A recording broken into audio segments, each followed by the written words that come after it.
Uylanmagan bolalardan to'y qachon endi so'raverishadi-yu. Bu video shunaqa so'raveradigan odamlar uchun. Aslida uylanmagan, uylanishni niyat qilib yurgan bo'yda odamni siz bilan men so'ramasak ham har kuni uxlashdan oldin ham ertalab uyg'onishi bilan ham o'ziga eng birinchi beradigan savoli shu bo'ladi.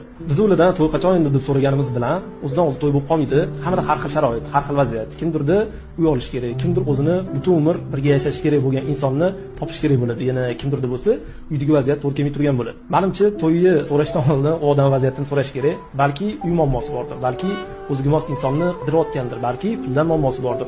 To'y qachon endi deyish oson, lekin u odamga to'y qilish uchun yordam berish qiyinroq.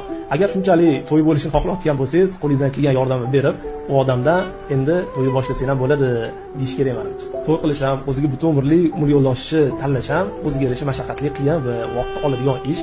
Shuning uchun bu videoni hali bizda to'y qachon endi deb so'rayotgan odamlarga yuborib qo'yishinglarni tavsiya qilaman.